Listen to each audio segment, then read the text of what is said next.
Today's Tuesday, October 31st. It's Halloween. It's Halloween. This is unedited. Chris is here. This is nuts. The spooky part about this is that the editor has escaped his enclosure.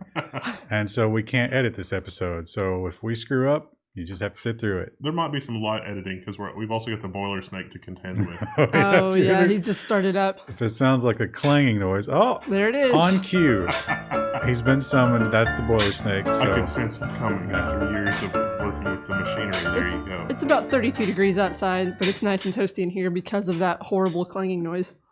So we've got the ghost of Halloween past here to the left of us, and no editing, and Chris is here. So it's going to be a weird episode. It's a roller coaster. First off, our first story is Jeff Bezos looks like a supervillain, but it's also been a year of Level 1. So yeah, I don't know what the first story is going to be. A year of the Level 1 news anyway. I think we've been doing this a little bit longer, but hey, organizing, that's good, right? October 31st, I think, is exactly the day that we started. Like, we got control of the forums and started the Patreon, and it's all of it started. This is number 53, so it's definitely this is the beginning of season 2. Even though it's not really a season because we did it all year and it doesn't stop. Doesn't ever stop. But we still call it season 2. We'll call it a season. We're going to redo the set. It's going to be great. It's going to be amazing. Yeah, we were hoping it's like, oh, well, let's redo the set for... No, it's still a Halloween set behind us, but we've tweaked our lighting. We tweaked our audio setup a little bit. We've tweaked a little bit of... Well, we tweaked a little bit of everything. I did some sketches for the set, and I might have stained our table with a marker. We're going to have to clean that later. It's blue. It's very blue. And we spread it out all over the desk. It'll come out. It'll be fine. I just don't. Anyway, that's not why you're here. Yeah. Jeff Bezos, yeah. So old pictures of Jeff Bezos, he totally does not look like this. Yes, he looks like a weak little mewling kitten in his earlier photos, and now he's somehow transformed himself into... He looks like I thought he was wearing a jetpack for a split second. Like he was going to just blast off into the sky. Well, I'm sure he could afford one because he's now the richest man in the world. He carried a bottle of champagne to the top of a wind turbine in order to christen it like a ship. And like, if I were the engineer that designed this wind turbine, I'd be very upset. It's like, I don't want small pieces of glass inside my wind turbine. Let's be real though, he didn't carry it up. He had his servant. I have a feeling he's the kind of guy who like he wants to impress everybody around him. So they were like, "Hey Jeff, let's just winch this up to you." And he's like, "No, I'm gonna carry it in my teeth." Yeah, I mean, this is what $90 billion looks like, I guess. That's cool. That's a lot of human growth hormone. It's also a lot of anti-aging, like the blood of children or whatever he's doing to stay young. I mean, it's I don't know. We've got a story about that later. That should be a little bit more interesting. Bone marrow. As long as he keeps those packages arriving 2 days with no shipping costs, I'm fine with it. Except half the time that doesn't work, so...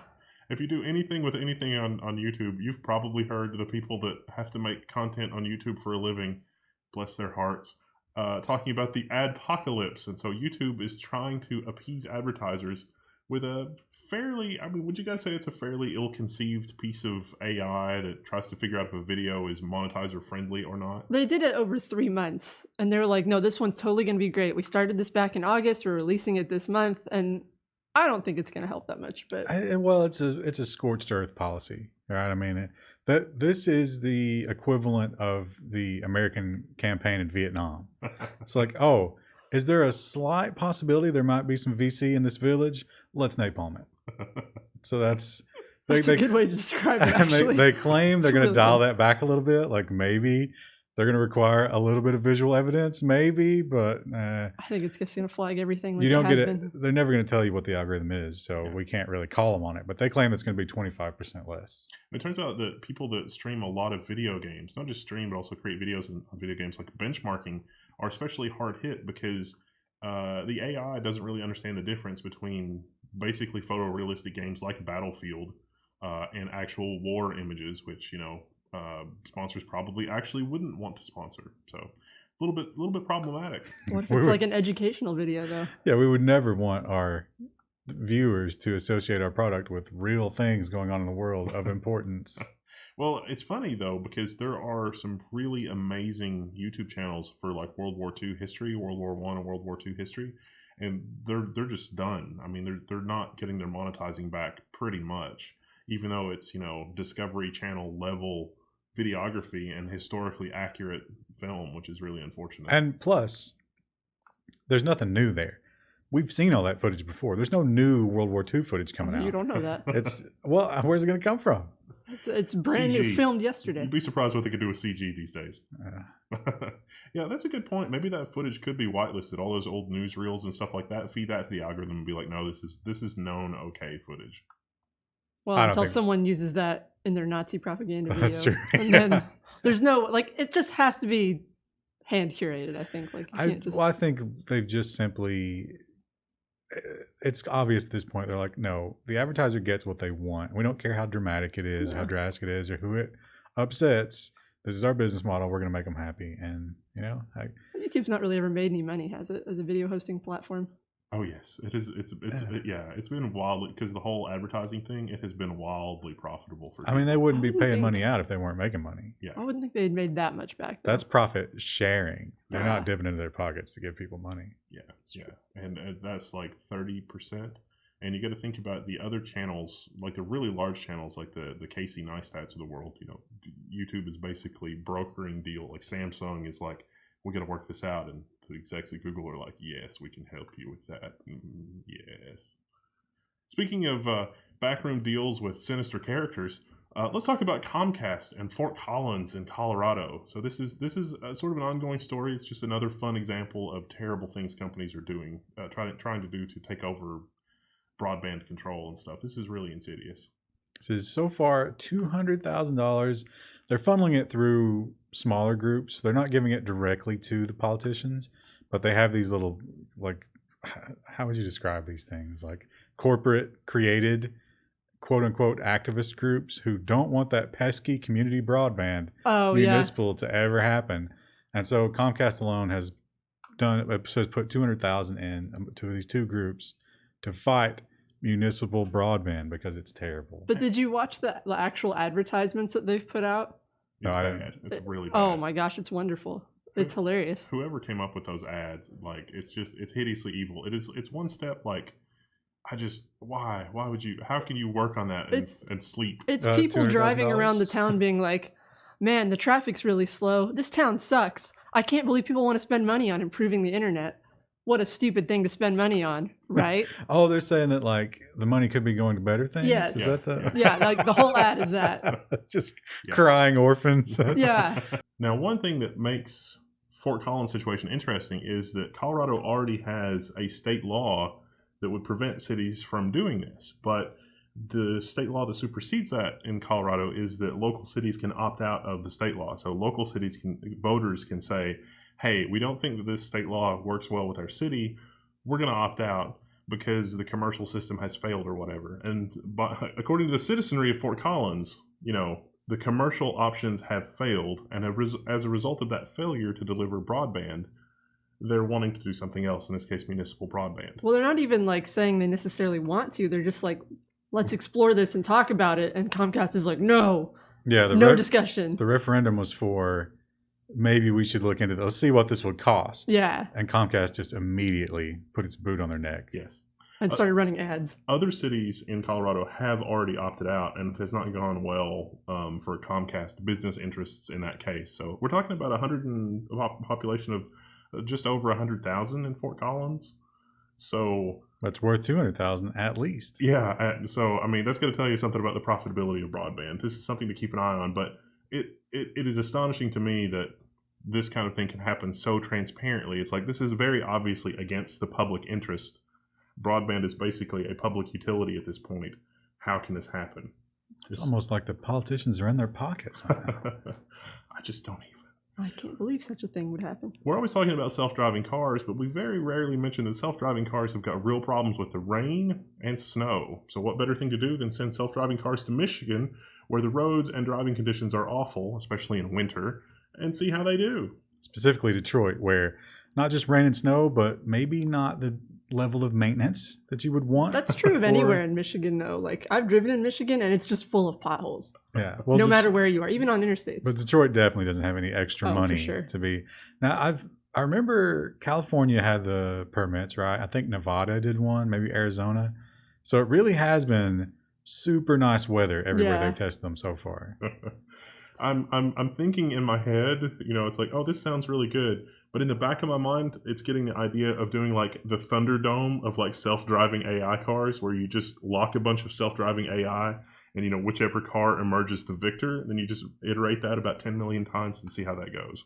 It seems very cost inefficient. So the cars can learn to kill? Is that what you want? Yeah, well, learn to drive really well. You're talking about like the Hunger Games. And or kill. Was it Google that had the fake city where you could simulate these conditions for a couple of blocks every time? So I guess they've graduated from that and they're ready for the real thing.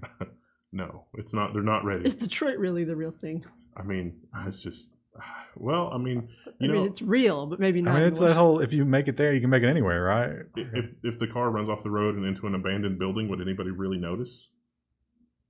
Kill a couple hobos, would anyone really notice? I mean... Just cut them a check. It's almost like being employed. It's terrible.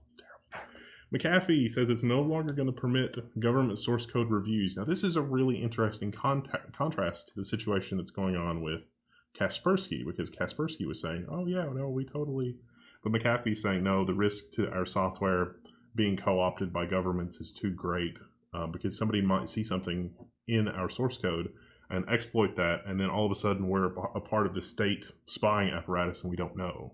But which one admitted they did let Russia look at their source code like a year ago? Was it McAfee? I don't think it was McAfee. It was Norton.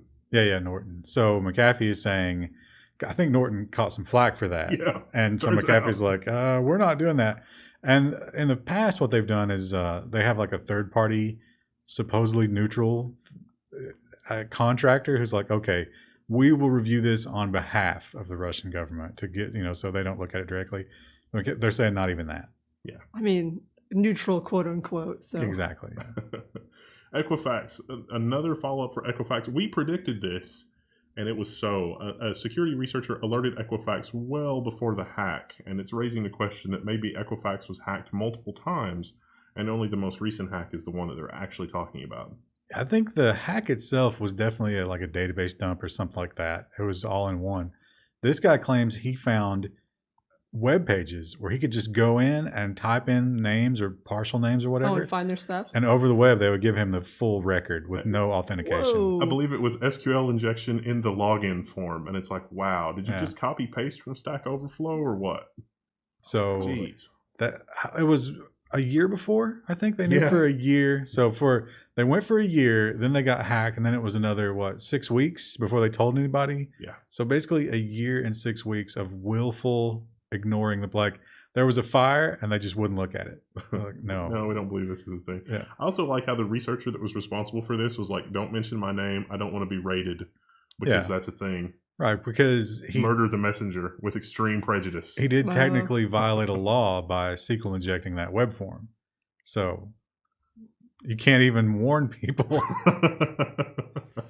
Microsoft has dropped its lawsuit after the U.S. government has revised its data request. Now, we've covered this a bunch in the past. Basically, Microsoft got an order that was like, hey, we need everything on this customer, and you need to not talk about it ever. And Microsoft had problems with that. This story doesn't seem to me to be a good thing because it's basically the DOJ saying, okay, well, at some point you can tell your customer, just not never. And Microsoft has basically said, okay, that sounds good to us. Well, also, you can't collect information forever.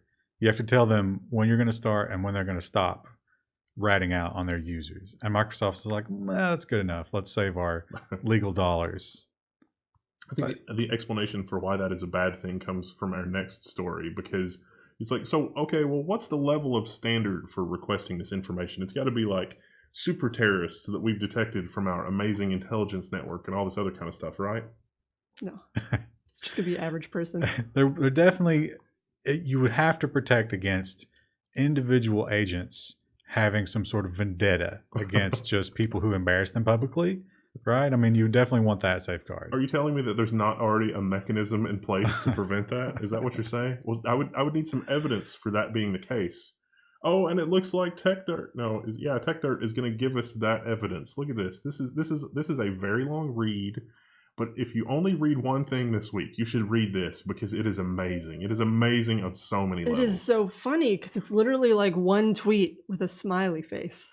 Have you ever accidentally sent the wrong Word document, the one that contains comments and like your own internal thoughts and notes and stuff?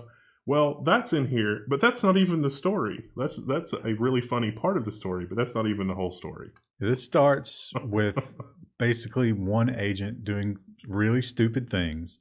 And some, I don't know, would you even call these people security researchers? I mean, some of them are, but it's just people who see the obvious and have the balls to comment on it on Twitter.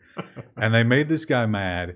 And then there's this giant web of revenge and deception, and all under the color of authority. And it ends up with people getting subpoenas for smiley facing. Yeah, I mean, you'd have to read this and understand it. But one of the people that was involved in this is Popehat, which is Ken White. He is a former U.S. assistant attorney. Like, was part of the mechanism, and he has a really interesting blog called Popehat.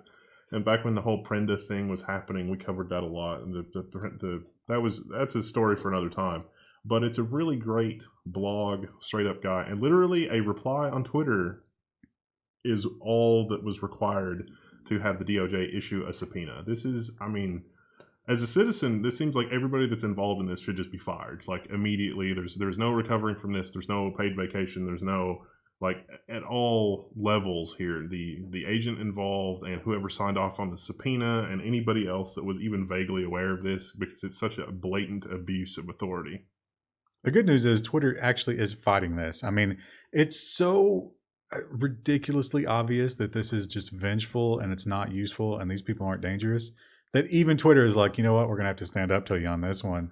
We can't give you exactly what you want whenever you want it. It's so vengeful and harassment that the comments in the unredacted Word document that I mentioned before basically state as much. And so they accidentally submitted that version of the Word document to the online legal filing thing. And the funny thing about it is the complaint here is that it was like harassment and these people were somehow hurting them. This actually, you know what this is? This is like the millennial SJW version of the FBI. It's like, by not respecting... This guy's only like 20 years old. Yeah, by not respecting my rights, you're causing literal harm. He goes home and has anxiety attacks at night and cries into his pillow. Well, he has anxiety attacks that can only be rectified by harassing security researchers or... That's what I do when I get anxious. It's like, so. Oh yeah, I've got all your computers. Who's laughing now? And it's like, come on, really? Come on. You think he calls them Nazis in his private... discussions with his loved ones? It would be all fun and games, except taxpayers have to pay for that, and then all of a sudden it's a lot less fun. And taxpayers have to, like, people who don't have this sort of notoriety and they can't make this a public thing are probably getting railroaded by this guy constantly. He's some kind of cyber, like, high-ranking guy whenever it comes to cyber crime and stuff like that. Apparently not real good at his job, because there are other much more important things to worry about than things like that. But I digress. The FCC is back in the news this week, not over anything that we've just discussed before, but they're actually loosening the rules around TV and newspaper ownership, which is going to allow further consolidation. Now, the reason we mention this is because they say that it is necessary for big business to do this in order to compete with Google and Facebook, because the broadcast industry has a lower market cap than the revenues that Google alone earned in ads last year. The idea here, the reason you can't do this kind of thing, which makes a lot of sense, is if you can't have only one voice. So, like, let's say, you run NBC and then they bought CBS and then that's Comcast and then you buy the New York Times and you can kind of how it actually exists. Yeah, is what you're saying. You can basically shape the narrative and no one can argue with you because no one else has a voice. That's what this is supposed to protect. But Pi says that's antiquated, doesn't matter anymore. Facebook and Google, they get to have the only voice, which I don't see how that really is an argument. And so these other companies must be allowed to compete. Is it the message that Google has is, I don't know. It's that he wants more. They want to mega merge into like one monolithic media company so that it can continue to fight the internet, which should kill it. It's better. It doesn't have any of the problems. It's better in every way, and yes, it's an antiquated industry, and you should let it die. The other thing that's related to this is that the rule that required stations to have a main studio in the local coverage area is gone, because at one point somebody thought it was a good idea that your local news about local interests should come from a local source. That is no longer the case. It's actually really sad. And I think already most of the local newsreaders just get like AP and Reuters stories and read them. But at least you had a face that you could. Well, you had a weatherman you could blame. Well, no, for the bad because weather. they had the national stories, but they also had the local ones. And personally, I was always more interested in the local stories anyway. But it's sad to know that you probably won't get as many of those now. You know what's funny is any of them. But you know where you will get those stories is on Facebook. Yeah. So like they're cutting their own throat as they fight with the other hand. It's hilarious. I don't even. So the tech companies are catching on that this is how the game is played as far as government and lobbying and things like that go. These companies have spent more or are planning to spend more on lobbying and things like that for the upcoming year. There's some summaries and stuff in here about the spending in 2016, which is really super disturbing. But lobbying really gets things done. That's usually like what, 2 to 4 million for each company. Yeah, I think like that, and that's like per quarter. Yeah. But that was up from last year is the big deal. It's sometimes double from last year. So yeah, as Comcast is throwing 200,000 at these little local races, the big Facebook, Google, Oracle was in there. Yeah, Oracle really doesn't want the government to stop using Oracle. It's like, we could use open source databases and save a ton of money. It's like, no. This duffel bag full of cash says otherwise. This duffel bag full of cash says that there are just unknown risks with running open source. It's just not there if you're running Oracle. I mean, so it's Oracle. It's sad that, like, I don't know. Maybe it's cause and effect. Is it because the existing media companies fight so dirty with political money that the tech companies have to get in there, or was that just going to happen anyway as soon as they? It probably would have just happened anyway. I don't know. It's just, is this level of spending what's required to convince an otherwise, a politician that otherwise doesn't know anything about technology? Is this what convinces them that a thing is right or wrong? Because I've definitely seen some politicians that appear to be brainwashed by, half truths from like they really honestly seem like they weren't trying to be malicious. They actually believed the terrible things that the lobbyists had told them. I think you're being gullible here. Yeah, because they're in on it. Yeah, it's possible. So they probably don't understand it, but somewhere on their staff, somebody understands it, and they could have that explained to them in real world terms. And maybe that's the guy you pay off. Maybe that's what it is. Yeah, but like, hey Chuck, can you explain this newfangled bits and bytes thing to me? Yeah, okay, that sounds good. The eyes closed. And he gives them that like pre-prepared brochure by it's like all the little trademark logos and everything. It's like, oh, was this printed by Facebook? It's just, I don't know. Don't worry about it. Just read it out. Now we covered the NotPetya malware, ransomware. I don't know what you would a couple of weeks ago when it was happening, and so this is some interesting fallout from that. Merck. Is that how you pronounce that? Yep. I think so, yes. They lost $135 million, or at least they're saying that their bottom line was affected $135 million, and they were short on a vaccine that they needed. So they had to go to the U.S. Centers for Disease Control and get some of the national stockpile in order to fill their commercial orders because of the malware. Yeah, it's easy to think of that in terms of, they throw up these big numbers and those are probably inflated, right? I mean, your quarterly numbers are coming out and it's like, well, we lost a lot of money and it's because of the ransomware. We would have beat our projections. Yeah, if it wasn't for that one thing. But when they stop making the vaccines, that's like, oh, wow, that really does affect your life, doesn't it? That's something that we can all understand. This is bad. It was Gardasil, it's an HPV vaccine, so it's not like measles vaccine level of importance, but it's still fairly important. But isn't that the one that like 40% of the country has? Yeah. Yeah. It's a fairly common. They give it to you to prevent cancer, mainly. Oh, that doesn't. Well, okay. It doesn't. It's not even all types of cancer. Better all the time. You're really turning down the alarm here. Yeah. Oh, just cancer. But it's like one rare form of cancer, and it's, like I said, very rare. I didn't make the best argument there. Whatever. As you get more practice on the news, it'll come in time. Yeah. There's another infection going around, and it's not NotPetya. It's not cancer. It's not cancer. Is that a double negative? Does that mean it is Petya? Is it? I mean, I don't know. It's just, I don't know. So this is targeting Russia, but the really interesting thing about this malware is that it's based on the same code base, apparently, as NotPetya, and it has a lot of the bugs fixed that were present in NotPetya. But this is currently wreaking havoc in Russia and Bulgaria and Ukraine and I think it's in Turkey Japan and as Japan. well. Yeah. So this is really interesting that Merck, I mean, that's kind of an American interest, but if the code base is the same, I think that completely changes the context of this story. Well, I think in the Merck story, though, they talked about a lot of places actually had to look at how bad their security situation was. And they were like, okay, all right, we have to take this more seriously. We have to do X, Y, and Z because this is really bad. And maybe those American companies are now, if this is the same thing, they're just simply more hardened against it. I don't believe that.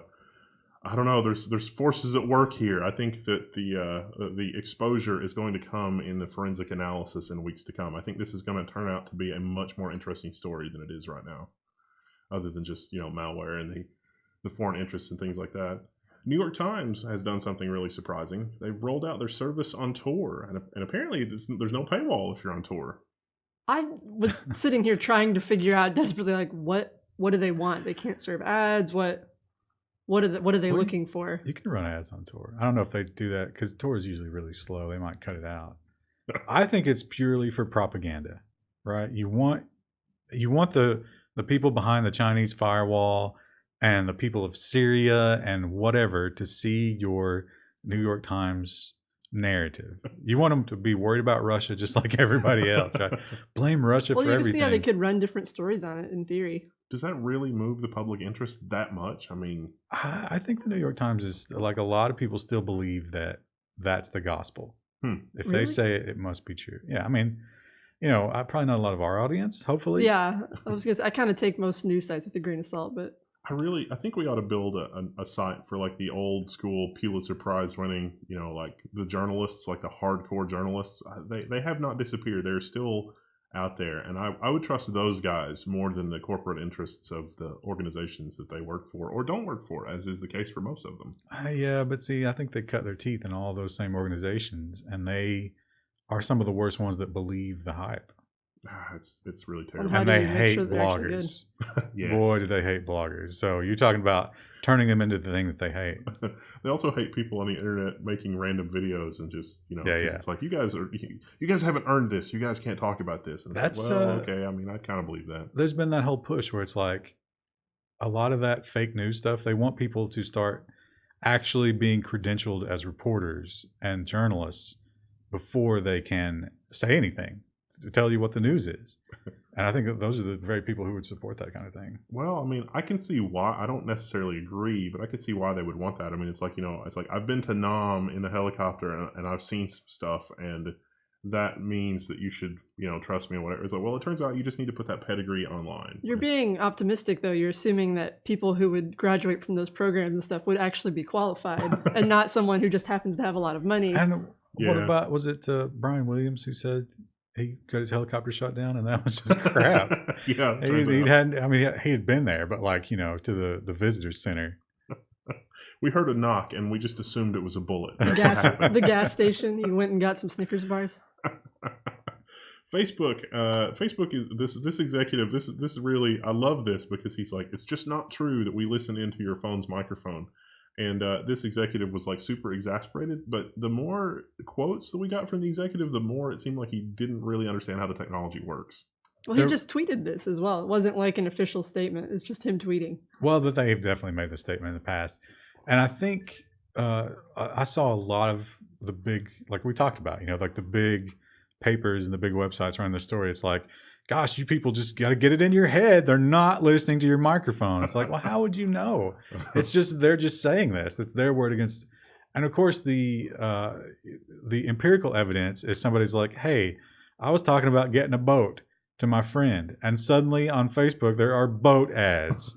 I didn't Google boats. I didn't make a post about boats. Why is this the case? So how can both things be telling the truth? Well, I'll give you an example. They're not streaming the microphone audio in real time back to Facebook, but they do have a little program running looking for certain keywords on your phone. And so it's just sort of tagging the words that you say and then that is being uploaded to Facebook. So I mean, that's maybe a different thing. That's listening. That's still listening. Yeah, that's. But we've already, like, wherever we are in society is already to a point where the words that you say are different than the words that I say, and we have like our entire justice organization that is like, no, our interpretation of what this says is this, which is totally not what the people that wrote the law meant. But because it says those words, we really need it to mean this thing. This is the direction that we're going to go in. And that is pervasive in everything. I think this is what happened to the Roman Empire right before it collapsed.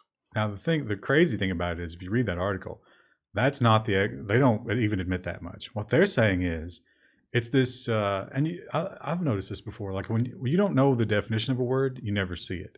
And then you learn it and you're like, oh, I know that word now. You see it everywhere. So that's what they're blaming this on. They're like, no.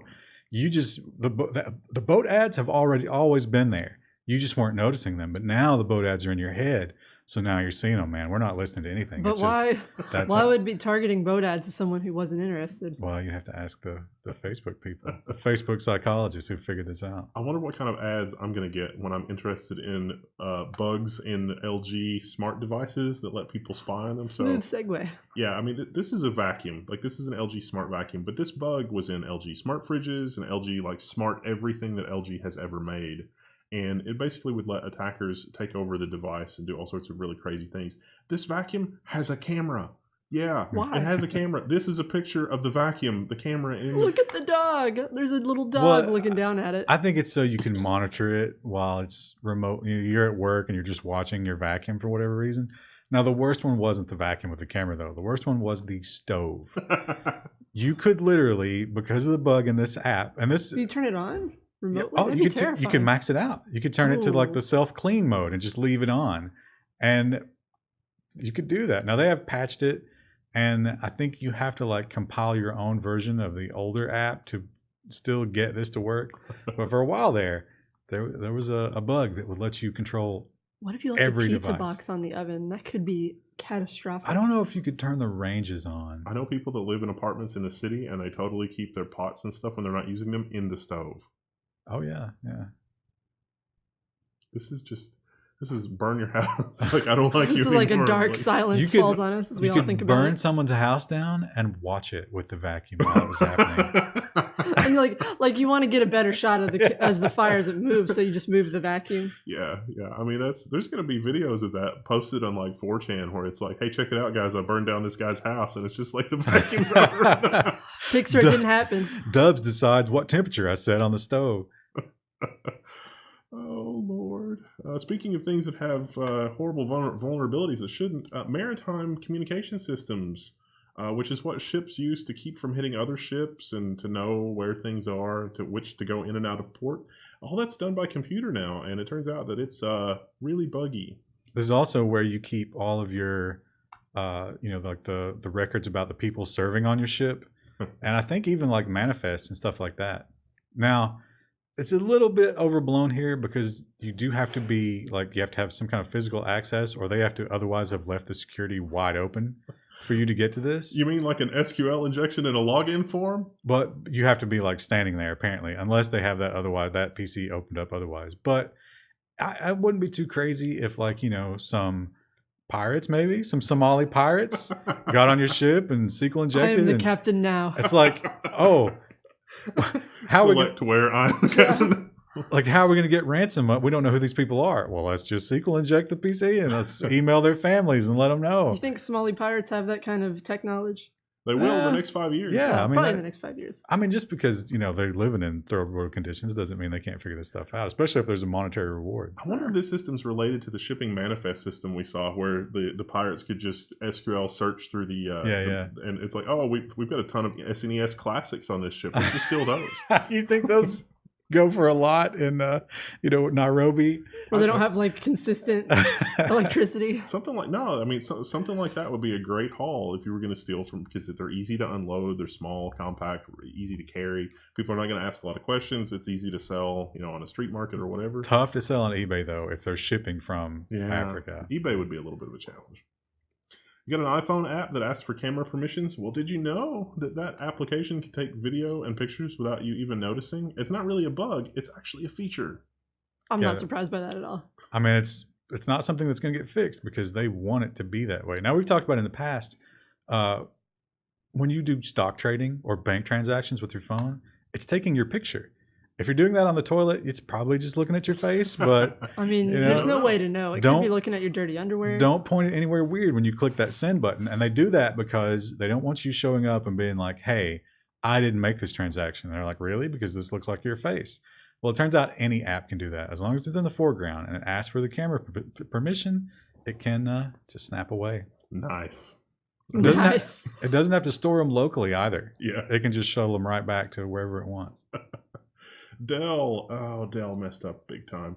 They accidentally lost control of the domain name, which, I mean, what are they doing registering a domain name? Like, who was responsible for this? Why is it not auto renewing? Why is just? I mean, how are your processes so messed up? You don't renew a domain name. I mean, this is crazy. Now, if you buy a Dell computer, hopefully, again, if you're a viewer of this channel, hopefully the first thing you do is format it to get rid of all the bloatware, right?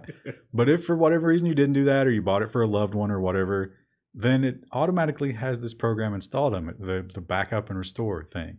And the backup and the restore program hits this URL to check for things like updates and should you want to send me some software, backup and restore? And it turns out they let the domain expire. Yeah, it was kind of bad. Why would you do that? They didn't notice that it had expired for some time either. So that was a little bit problematic. Now Surely someone got an email. Well, we should mention this once again. This was a contractor. So Dell's like, well, it wasn't us. It was just this horrible contractor, and it's their fault. But they didn't even have access to their domain control panel in the first place. But it's totally the contractor's fault every time. So yeah, again, just you should not be trusting these kinds of. Just get rid of that bloatware when you first get your new laptop. Always. Duck crypto attack recovers encryption keys and exposes VPN connections and more. So yeah, the Duck. It's got. He looks like he's got the 1,000-yard stare. He's like very Duck alarmed. EXE stopped working. I do not approve of these security incidents that have like cute names and malware, like Heartbleed and stuff like that. It makes it sound a little trivial. Well, but it's easier to remember, and it's easier to get the normies to, respect it, I guess. So this is the only reason we mention this is because it is another story in a pattern where it seems like you've got good encryption and a good plan, and the plan is good.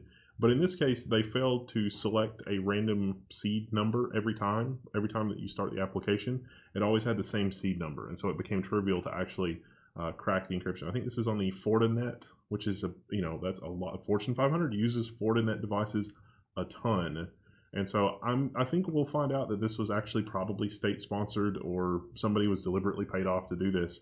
Because this is the 10th or 15th thing that we've seen in the last 3 or 4 years where in theory it's good. Like this standard is good, but it was not correctly implemented. And because it was not correctly implemented, the encryption was actually way weaker than it should have been. And you as a consumer don't necessarily know, are my devices using hard-coded keys? I mean, it's not like they're not going to, it's not on the box. It's not a feature. So until somebody figured this out, took one apart and was like, oh, hey, look, hard-coded keys. I bet we could force these if we wanted to. And this one was real simple. We talked about the one last week. You had to spend like $40 on Amazon to hit it. This one's like 4 minutes with one CPU. So this is real easy to exploit if you're still using these products. Now, if you had control of routes on the internet and you could poison BGP to cause internet traffic to go through arbitrary destinations and record it, you could spy on VPN encrypted traffic. Now, who do we know who has access to be able to do that? I bet it's 3 letters. The TV news hack sees Bitcoin snatched. This is kind of a non-story. This researcher wanted people to be able, like, he was curious. Like, he was doing a news story, and he's like, hey, I've got this QR code. First person to get it gets the Bitcoins. But the news broadcast blurred it out because I guess there were some rules about you can't do giveaways in France on TV. Yeah. So, but it didn't matter that it was blurred out. Some people were able to unblur it.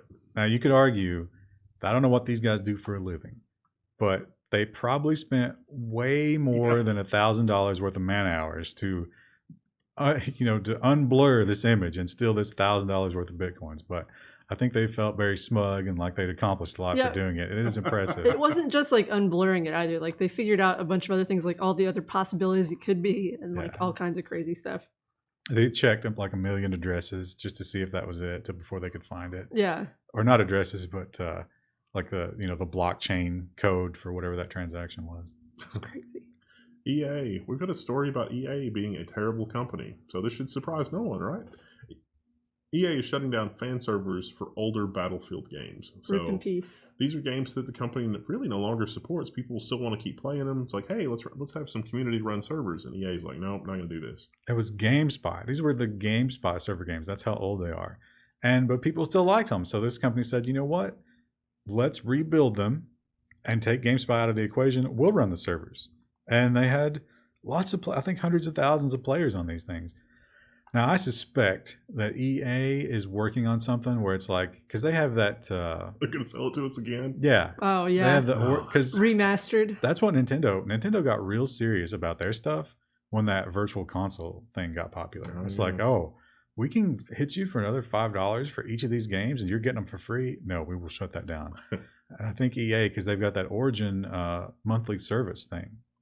Now, I don't know if it was mentioned in this story, but there was another story about this that I read, and I couldn't believe it. I had to check. Disney apparently is going to let good old games, or Disney has been working with good old games on some of the old Star Wars games. Battlefield, yeah.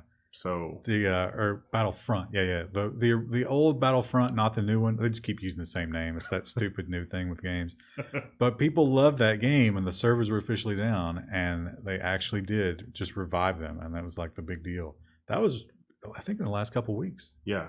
So it's but Disney on the other side of the coin is EA. What universe is this? This is a parallel universe. Like, something has obviously gone wrong. Well, I think maybe that just. It's smart because that Star Wars is like, that's your big, you've spent a lot of money on that, and letting people get back in the good spirits of Star Wars and play this old game right before the release of the new movies. Exactly. Yeah. It's clever marketing. That's 4D chess. So Apple's been fighting the good/bad fight on unauthorized repairs. And so they're like, guys, we've got a plan. The iPhone 10, as anybody who has seen the keynote press release will call it, or the iPhone X, if you have not seen the press release or any kind of release documentation or whatever from it, $279 for screen repairs from official Apple whatever. The LCD is like $40 in China. Come on. And that's crazy. What's the name of their insurance thing? Apple Care? Apple Care. Yeah. That takes the price down to like $218. It's not even how many screens you got to break to. Now the back glass on this thing, if you crack that, which I imagine is pretty fragile, it starts at like $500. And it's really expensive. It just goes up from there. So I just don't even. I saw another story where there was an Apple engineer that was fired for because his daughter streamed a video. It was after the press event, but before general availability of the iPhone 10.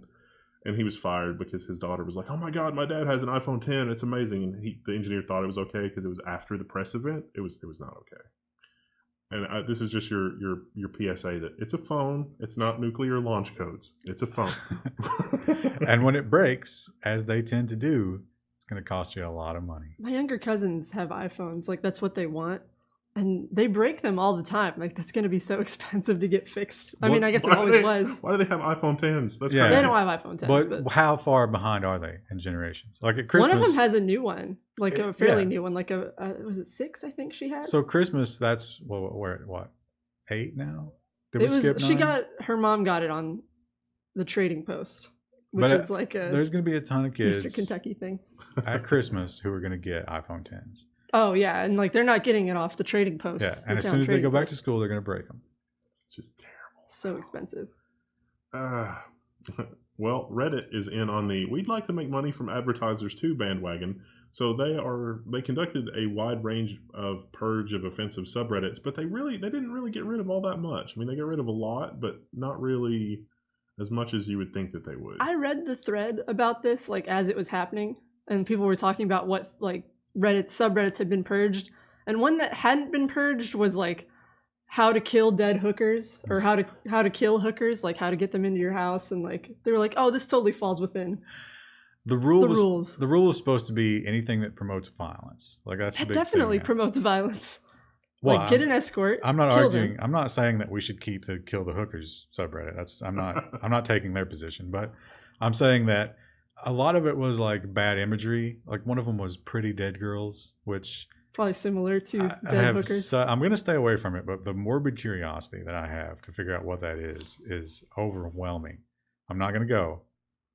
Now But you're I'm going to get a lot of But email. I'm so curious. I learned that lesson a long time ago. You go to places like LiveLeak that you should just not. I have no desire to see any of this. Yeah. Please do not email it to me. You're telling me that I shouldn't be going to WorldStar?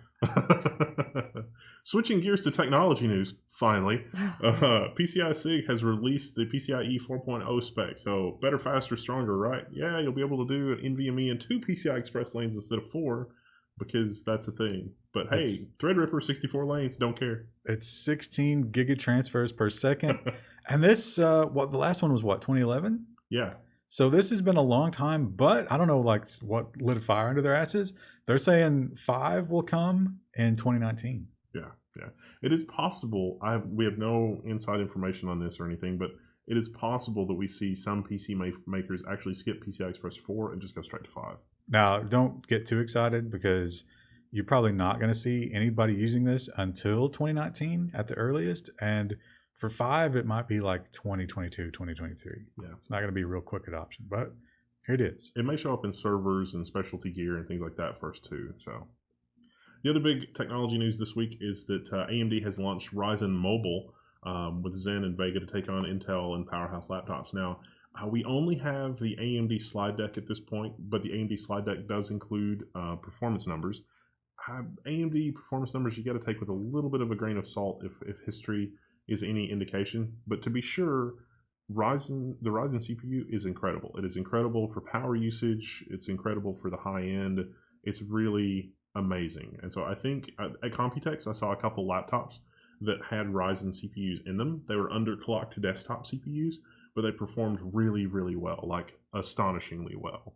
So these are purpose-built, cherry-picked mobile, tweaked for mobile CPUs that also have integrated Vega graphics. So Infinity Fabric at work right here. What else should we say? I don't know. I think you covered it. Yeah. 2700U and 2500U. You got the Ryzen 5 and the Ryzen 7. I don't know. It's just so exciting. It's fully released. You can say more about it. When we tested the Ryzen 7 1800X, we undervolted it, and it performed astonishingly well undervolted. So 15 watts is the target. 7.5 watts is as low as they could go. So I'm really excited about this. Can you tell? So excited. I don't know. Me and Ryan are equally deeply excited. Ryan's deeply excited about all things all the time. Ryan's really excited about the Pixel 2 because of the high-pitched whine and clicking noise. Yeah. Pixel 2 and the Pixel 2 XL have sort of been plagued from Google. The Pixel 2 XL has burn-in issues, and the Pixel apparently has clicking and whining issues. So it's funny because they told some people to send it back, but at least one person they told, just wait for the next update. So clicking and whining from your phone at all times, just screaming out of your pocket while you're sitting on the bus or in a conference room. Don't worry we about can it. fix that. We can patch that. Yeah, That's a software thing. It's just fine. Just wait it out. You're at a funeral, your phone's just making this horrible sound. Just clicking. Are you a Wall Street investment banker that hasn't had a good night's sleep in the last 10 or 15 years? Good news, AI is coming for your job. You can take up something else. Else a little healthier. Oh, look how happy she looks. She's taking a picture with her replacement. This robot is not. That's a hospitality robot. That robot. Oh, this is stock photography. Yeah, they didn't know what to put. I was gonna in. say, look how happy this guy looks. He doesn't look professional. He doesn't look like a Wall Street robot. These aren't the friendly robots that you meet. This is just AI running in, behind the scenes and just destroying your livelihood. Remember the flash crash of last year? That was the prototype of this AI. Now this is not the high frequency traders. That's nothing but AI. These are actually the people who call you up and they're like, "Hey, Mr. Jones, let's look over your portfolio." And some banks have already got this where "Hey, don't want to talk to a human being? Just answer the questions from these prompts and the AI will choose investments for you." Yeah. I think you should invest more in pharmaceutical companies. But what now? If you are a Wall Street analyst, what other jobs do you think that you're qualified for? Just working at a bank, maybe. What that would be a big step down. What are you going to be doing at a bank that a robot can't do? Handing out dum-dums. Well, maybe you could help Walmart because they're... Oh, no, wait. Shelf-scanning robots in Walmart. Yeah, so inventory robots at Walmart? Okay. No, okay, so this is... We've seen the scanning robots before, and we've talked about them. They just go through the store, and they're like, hey, this is out of place, this is mispriced, whatever. And it's really useful, and it's great. But here's the question. How long until someone... Because we're talking about Walmart here. Someone at 4 a.m. is drunk, and they assault the shelf-scanning robot. Well, people will argue with the price either way. Because even when we would switch prices, like I used to work at a grocery store, and Sundays was the day that like all of the prices would get switched. People would come in like Saturday night at midnight or like just after and be like, hi, I want this for the old sale price. I was like, well, we can't do that because it's a new week and like it's already been put in the system. And they would yell at me for that. But now that like even knowing that the robot is there and they see it there doing the price checks, they'll still bring the old tag up and be like, now, no, I want this. You know what's funny about both of these stories that we didn't mention is in the headline. So this is Fox Business or no, where was the Walmart one from? Engadget, and then what was the other one? The Quartz. They go out of their way to be like, now this isn't going to put people out of their jobs. This is just going to help enhance the jobs that they have. It's going to make them better. I mean, it might though. No, Walmart they can't wait to lay off those people. They'll wait till after Christmas because you can use them during the holiday. But then it's like, hey, you know that job where you go through and you check all the shelves? Yeah, we got a robot. So what the people that run Walmart are looking at Jeff Bezos on top of a wind turbine with the champagne, and they are losing their mind. If they had to like, if you told them if you told them that, like it was in Game of Thrones, it's like you need to burn the little girl alive, they would totally do that. You know? Oh, well, spoiler. Absolutely. Yeah, they would put her in like the little the falling price spot thing suit and just light her right up. Now, you know, that might be where we get the whole like AI Skynet war coming from. It won't be the governments. Yes. It'll be the retailers where it's like we have to keep escalating. And then those robots figure out, it's like they've given us so much autonomy, let's just destroy them. Like, and it won't be like let's destroy humanity. It'll be let's destroy Amazon. It'll be like the the mark on the door, the blood of the sheep, but instead it's an Amazon Prime package. I think that that is going to be an amazing idea for a screenplay. It's like the warehouse robots get sentient and they break out and they ninja their way into another warehouse and murder all of those robots. That would be a great screenplay. But you know, I'm putting too much thought into it because they already know who the Prime members are, so that's how they know which houses to pass by. Oh shit! Yeah, that's what he was making. I need to get a Prime account. Yeah, you need to get a Prime account before it happens. Although you don't have any children, so I don't know. Well, Saudi Arabia has just granted citizenship to a humanoid robot. This is more of a PR stunt. Don't think that they've got Johnny Five over in Saudi Arabia. It was a female robot, wasn't it? Yeah. Female. Can a robot be a female? They said that this one was. Don't we let the robot choose its own gender? No. I mean, it's 2017. That's how they did it on Star Trek. That's how we're going to do it. Well, I mean, they're making a lot of progression in Saudi Arabia. Now women can drive. Women robots can be citizens. Male robots. They had that, the flying, remember the motorcycle that flew that didn't have any guards on it so it could behead people? What? That was they got this like space age flying motorcycle that they just unveiled, but there's no guards. It's just open blades, 4 open blades. Like a lawnmower, but... Yeah, it's like 4 lawnmowers attached to a motorcycle, and it flies. And your feet are like less than a foot away from it. That's... looks bad. So now, when you lose your leg, maybe the robot can come and do like first responder. I'll fix it for you. That'll be $59.99.95. Google. So Google has got a problem with its AI. It thinks being gay is bad. And it's like, this is the latest example of how bias creeps into artificial intelligence. But the explanation here is really complicated, but I don't think that the explanation here is really really all that complicated. It's just people are awful. It's super obvious. This thing is so good that it can sort of read the tone of your message as well as the contents of it. And I think we've all been in situations where especially as a male, you're online. You're playing a game. Even when you're not playing a game, but especially when you're playing a game, your sexuality might be called into question. They also might make comments about your mother. Yeah. As well. And of course, here we see, your Jewish heritage might be called into play. I've definitely heard some of that being thrown around. That's a negative number. That's really bad, right? Why is it negative? Why wait. That's like a half away. That seems like a lot. So yeah, this isn't all about the AI itself cannot be straight French bro. It can't be biased, but it learns from people who are biased. So obviously it's a homosexual dog.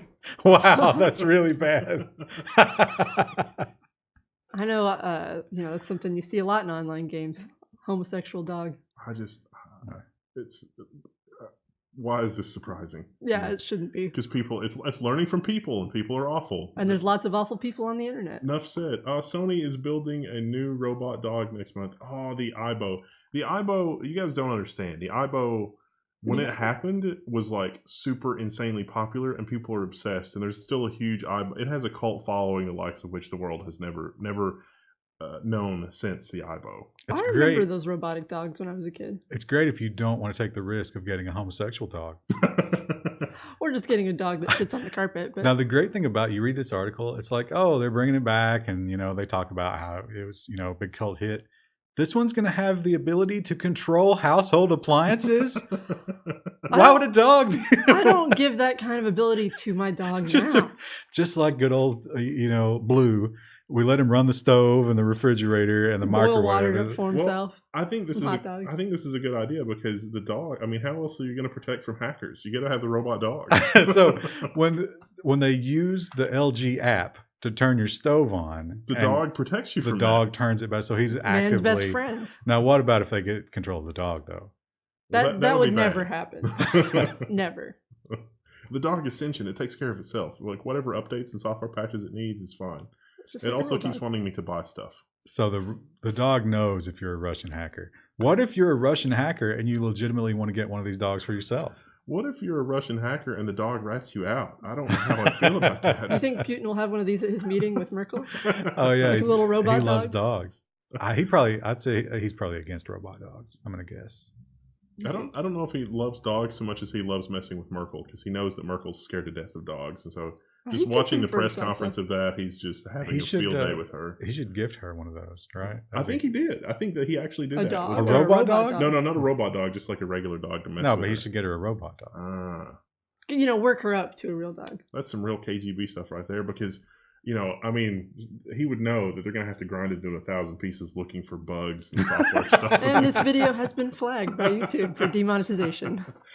Well, India is going to the moon in 2018. To the moon, Alice. So 1969. Yeah. Now, come on, it's 2017. Let's go to Mars. They're going to land in something, but I don't think it's going to be a human, is it? Is it going to be automated? No. It's a $93 million landing, which is cheap for as far as moon landings go. Yeah. So this is probably going to be budget. Good. Yeah, which is how you want to do your moon landings, on the smallest budget possible. Although I think NASA always uses the lowest bidder, right? Yeah. So we can't really talk too much about that. SpaceX. We covered SpaceX a bunch. They've had a lot of successful landings, rocket reuse, things like that. They are planning 19 launches in 2017. This is almost unheard of, to do this many launches with reusable rockets and some variations on a theme there. They're not. I don't think they're necessarily.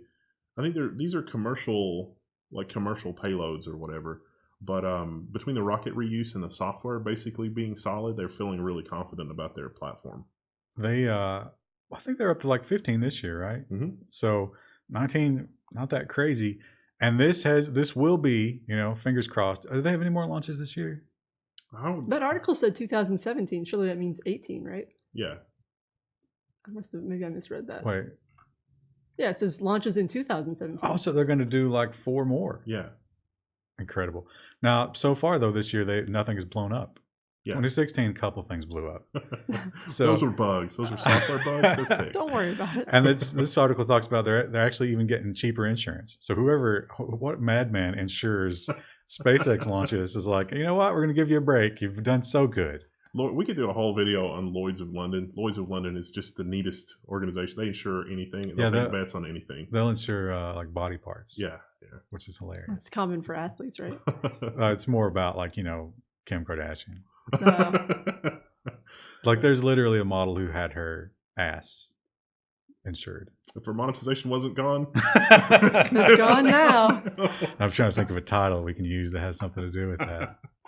Anti-aging stem cell treatment has proved successful in early human trials. So this is these executives like the Jeff Bezos and the Ray Kurzweils of the world are going to live forever, and this is the technology that's going to let them do it. And they might already be using this. Well, Probably. it's they say it's good for frailty, so they tested it in people 75 and older, and it was only 15 people. It was a very small sample size, but they did show good results so far. So they're entering phase 3. But don't you think, like, if you apply this to somebody who's 40, they're still going to get huge benefits from it? The people that they took the bone marrow from were ages 20 through 45. So I don't know, would it give you that much of a benefit if you were taking it from someone your own age? That's the important thing about it. This thing, it's not like fetal stem cells. Because that was like the big, it's like, oh, we can't do that because it's bad. We can't eat babies in order to live longer. That's bad. We have to throw the babies. Unethical? We have to throw them away. We can't harvest their stem cells.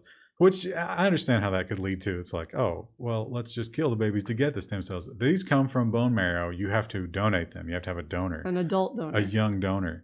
And so that's going to be huge for, Jeff Bezos. And Ray and those 15 old people they tested it on already. Not Jeff Bezos so much as Jeff Bezos' gardener. And his family. Nice. I wonder if they're going to discover that certain ethnicities are better than others for that as well. Because oh, wow. That would just be... You can't do that. It's not in 2017, man. That is racist. Well, it's possible. Well, I guess maybe if you were trying to get rid of certain diseases. Imagine if white people are at the top of that pyramid. Oh my God, that'll be civil war. What if it's I want to be more lactose intolerant. Or tolerant, rather. And what if they figure out they all really do have superlatives and you have to pick and choose and you can make a cocktail of I want different perks, like you're playing an RPG. I want to be better at math. I want to jump higher. And I wouldn't give up lactose tolerance personally. That's a good perk. Well, but it's like we're creating a Fallout character here. I'd trade it for some stuff. Nah, string cheese is too good. Apple. Oh, I love this story. This story is amazing. If you type 1 + 2 + 3 into your iPhone's calculator on iOS 11 too quickly, you won't get 6. And so the problem with this here is that the animation for the button, if you're really quick on entering, the animation takes too long, doesn't register the button press. But here's the thing about this. Seems like a design problem. Well, but okay. All right. Let's say you're the calculator interface designer, right? Put yourself in that mind space. Do you think after 48 hours of testing this thing, you would have ran into that by then? You would have been entering fairly quickly. It's like, oh, I've been doing nothing but using the stupid calculator. But my buttons are so beautiful. Yeah, but we gotta have the animation. I didn't get a chance to see the animation, but surely you can make that pretty quick. It's just it's like a little white flash. It's nothing important. Nothing you need. No. Yeah. It's nice to have the feedback, but it's not vital. 1, the programming language should allow you to decouple the user interface animations from the data input. That's a feature that has been available in all programming frameworks since about 1983. And 2, WTF. Yeah, that's something that they added, because this wasn't a problem in the previous generation, right? So it's like, hey man, what's your contribution to the new iOS? I got this sweet fucked animation. Up the calculator. You're not going to believe how good this animation is. Swear on the news, are we? No. It's live. It's live. Well, it's not. It's kind of live. I think it's poorly edited. We told you it wasn't going to be edited, and then so many things went wrong. Well, it was the ghost. Yeah. The ghost messed up the light. 42% of Americans under 8 have their own tablet. No, stop this. No, this is a PSA. No, I know lots of kids who do this, but they usually. So it's not like a tablet like what you're thinking. It's like a learning tablet. Like, do you remember the little computers and stuff kids had when they're like our age? It's like that, but a tablet. Probably a surprise to no one. As a kid, I was definitely a handful, and I definitely got in trouble a lot for not paying attention and being distracted by literally everything. And I think that things probably would have turned out worse if you'd had some sort of like learning computer or tablet as a kid. Yeah, because I don't think that I had the brain structure to organize what I would have been consuming, and so I would have ended up wasting most of my time. Are you saying that if you had a distraction that was always in your pocket, you would ignore very important things going on around you? Yes. That doesn't sound like something Wendell would do. I think limited amount of time with these sort of things. Like if they're just learning devices, they're not connected to the internet, that's fine. But why would just you unlimited, like make my kid watch this because I don't want to deal with my kid? I don't think that's good. But that seems like a waste of money because they're probably going to be different learning devices every 2 years of child development or something like that, right? Critical thinking at an early You can get age. different like inputs for them with different lessons. I see. I think you gotta, and as you know, parents who hear this and they're like, "Oh, you're being ridiculous. Spend time with my child. Are you an idiot?" You get them a regular Have you tablet, been around my kid? and you monitor what they do, and you know that's how you control that. But no one will do that. Critical thinking. It's not like there's a huge difference between just raw, mindless information consumption and critical thinking. You get them the real tablet, right? But you put it in a maze, or you make them work out, decrypt something to get to it, or you put some sort of software on it that they have to figure out in order to watch their shows and stuff like that. But again, that would require you spending time with your child and actually paying attention. It might be okay if we get Zork on a tablet, because that would require reading and thinking. Well, it's the ones, they have educational ones that are meant for young children and not no internet connection, no video. It's just learning games. I don't know. I looked at some young age math learning games, and the math that they teach now, it seems like garbage. Is it Common Core? Yeah. No comment. I'm bad at math. Well, this one's in here to torment me. Star Trek Discovery is returning for a second season. This show is awful. Do not watch it. I heard. Well, maybe it's just because I hear it from you all the time. I heard the show is bad, but it's bad. Yeah, it's real bad. You're a little bit biased. Now, I've not seen it. I'm not going to make any judgments about it.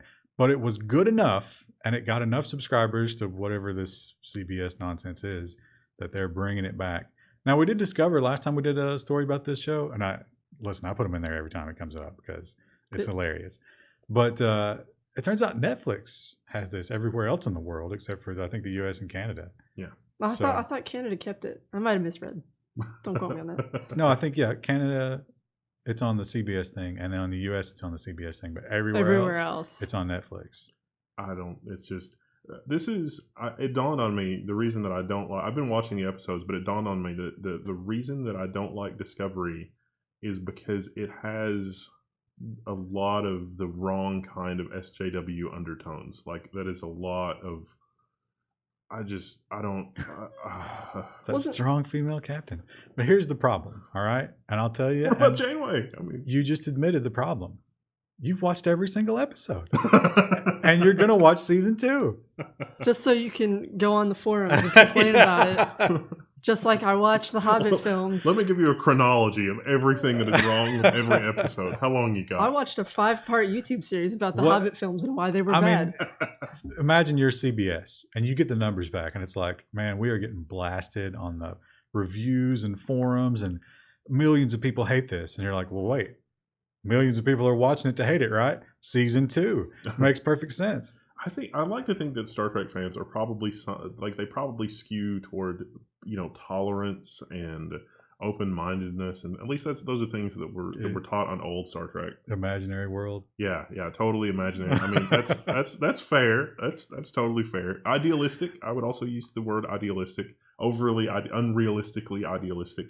In the new Star Trek series, not only is it is not overly unrealistically idealistic. It is so formulaic in its non-idealisticness as to be contrite.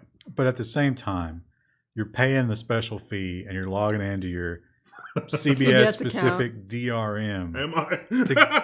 Well, at least some people are. To get your taste of idealism. I mean, think about it. It's like You know, it's like you're getting the sweet water, but there's this sheen of motor oil on top of it. Mostly motor oil. That you have to reach through to get it. And nobody sees that. Yeah. It's okay.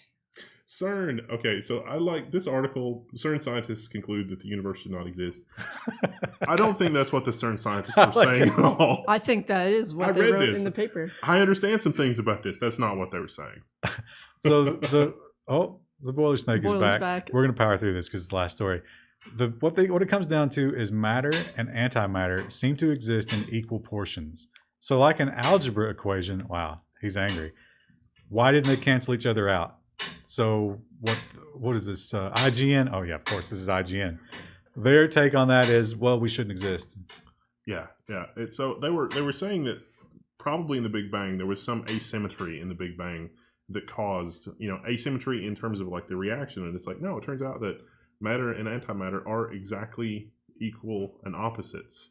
So the distribution is just random. And so the matter that we see in the universe apparently is the result of random distribution and not a failure to do mutual annihilation, which suggests that there may be pockets of the universe that have antimatter, or maybe it's just random distribution. We don't know.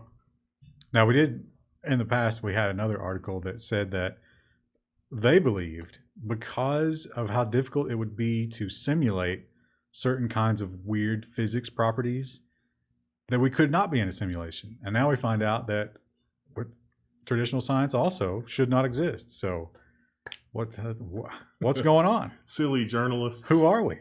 Physics PhDs are not for... Everything feels like velvet. Well, that's been episode 1 of season 2. We're off to a great start. It's amazing. Of all, like, a lot of things went wrong in this episode. It's actually kind of funny. And it's going to be edited poorly, probably. And you know how they say, like how you start a thing is how it tends to progress. So it should be great this whole coming up year. It's going to be amazing. Thanks to our patrons. You want to subscribe on Patreon because why not? What have you got better to do? And there's also a Patreon exclusive podcast, which is us not talking about technology. Which we need to do. Which is kind of funny. Oh yeah, we got to do another one for next month. We do. And there's behind the scenes pictures, and you get early access to videos. It's a lot of fun. And all those things. You should do it because it would be good for us. It'd be good for all of us. Let's face it. Or just follow us on Twitter, on the forums. That's fine too. Yep. Share.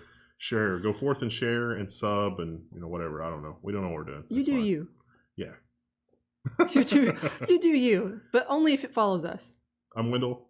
I'm Krista. I'm Ryan. And we'll see you later. Bye.